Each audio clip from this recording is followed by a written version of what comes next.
दोस्तों, फिल्मों में जब कोई एक्टर पुलिस की वर्दी पहनकर एसएचओ बनता है तो उसका जज्बा देखकर हमारा खून भी खोल उठता है।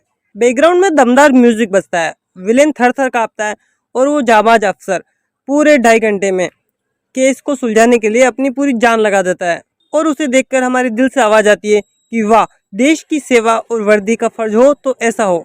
यह नज़ारा हमें अंदर तक इंस्पायर कर देता है। लेकिन क्या असल जिंदगी में हालात इतने आसान होते हैं? चलिए समझते हैं आज के इस वीडियो में। अक्सर लोग सोचते हैं कि रियल लाइफ में भी एसएचओ साहब फिल्मों की तरह केस पर फोकस क्यों नहीं करते, पर भाई साहब, हकीकत इसकी बिल्कुल उल्टी होती है। रियल लाइफ में एसएचओ के पास सुबह उठते ही मुकदमों की पूरी लिस्ट आ जाती है। उसे देखकर किसी का भी सर चकरा जाता है। जहाँ फिल्मों में एसएचओ सिर्फ एक ही केस में उलझा रहता है, वहीं असल जिंदगी में एसएचओ एक ही दिन में एक ही समय पर 50 अलग अलग तरह के केस हैंडल करने पड़ते हैं। जरा सोचिए, एक तरफ उनके पास हाई प्रोफाइल किडनैपिंग केस आता है जहां किसी की जान दांव पर लगी है, ठीक उसी वक्त बाहर कोई चोरी की शिकायत लेकर खड़ा होता है कि साहब, मेरी बाइक चोरी हो गई है या मेरे घर का ताला टूट गया है। अभी वो इन दोनों को संभाल ही रहे होते हैं कि अचानक खबर आती है कि हाईवे पर एक्सीडेंट हो गया है।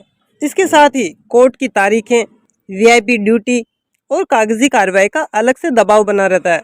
जब एक इंसान 50 दिशाओं में अलग अलग दौड़ रहा हो, जहां उसे मर्डर, किडनैपिंग, छोटी मोटी चोरी और नेताओं की फोन कॉल्स सबको एक साथ झेलने पड़े, तो क्या वो हर केस को 100% वक्त दे पाएंगे? बिल्कुल नहीं।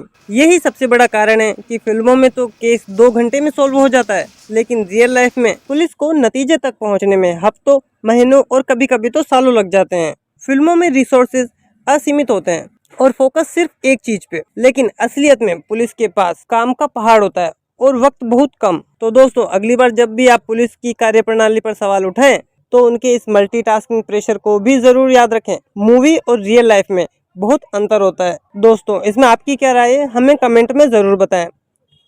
और साथ ही वीडियो अच्छा लगे तो लाइक कर देना, बुरा लगे तो डिसलाइक कर देना। दोनों ही केस में सब्सक्राइब जरूर कर लेना, क्योंकि यहाँ सीखने के लिए बहुत कुछ है।